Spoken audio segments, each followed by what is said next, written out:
এমন রাস্তায় খালি পায়ে চলাই মুশকিল, অথচ প্রায় ৫০,০০০ মানুষের প্রতিনিয়ত যাতায়াতের একমাত্র রাস্তা এটি।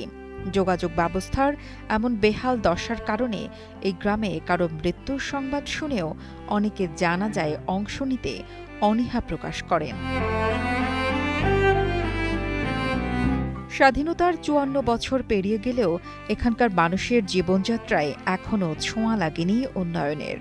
সিলেটের কানাইঘাট উপজেলার ১ নং লক্ষ্মীপ্রসাদ পূর্ব ইউনিয়ন। এই ইউনিয়নের নাম শুনলেই অনেকের মনে ভেসে ওঠে দুর্গম পাহাড়ি জনপদ, কাদামাটির রাস্তা আর অবহেলার দীর্ঘ কাহিনী। আমরা অনেক বিয়া শাদী ঘুরে শুধু রাস্তার অনুভূতি করেন, রাস্তাঘাটে কাদা হওয়ার কারণে মানুষ চলাচল করতে পারে না। বিশেষ করে আমাদের এখানে এক মাঠ আছে, সরকারি স্কুলের মাঠ। ওই মাঠে জানাজা বেশিরভাগই হয়, কিন্তু মানুষ রাস্তার কারণে যাইতে পারে না, অনেক বৃদ্ধ মানুষ। পুরো ইউনিয়নে কেবলমাত্র ৪ থেকে ৫ কিলোমিটার পাকা রাস্তা রয়েছে, বাকি সব রাস্তা কাদা ও ভাঙাচোরা। বর্ষা মৌসুমে এসব রাস্তায় চলাচল রীতিমতো দুর্বিষহ হয়ে ওঠে। এক্সট্রিম মশার কয়েল প্ল্যান্ট ফাইবার দিয়ে তৈরি, তাই সহজে ভাঙে না, সুগন্ধিযুক্ত ও নিরবিচ্ছিন্নভাবে জ্বলে। ডেঙ্গু, চিকুনগুনিয়া বাহি সহ যে কোনো মশার বিরুদ্ধে দেয় এক্সট্রিম সুরক্ষা।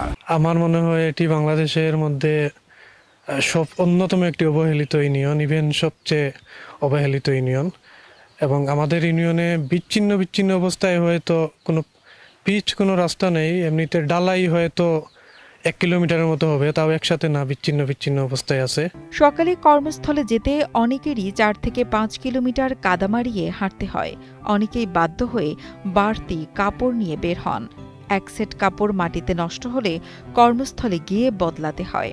আর গাম গুদারাঘাটে গিয়ে কাপড় বদলাইয়া এরপরে অন্য কাপড় লাগাইয়া অফিস করতে হয়, কারণ বাড়িতে নিয়ে কাপড় ফিন্দিয়া গিয়া বারোইয়া গিয়া অফিস করার মতো সম্ভব নাই। অবহেলিত এই জনপদ থেকে সরকার প্রতি বছর কোটি কোটি টাকার রাজস্ব আদায় করে, অথচ উন্নয়নের বেলায় কোনো উদ্যোগ চোখে পড়ে না।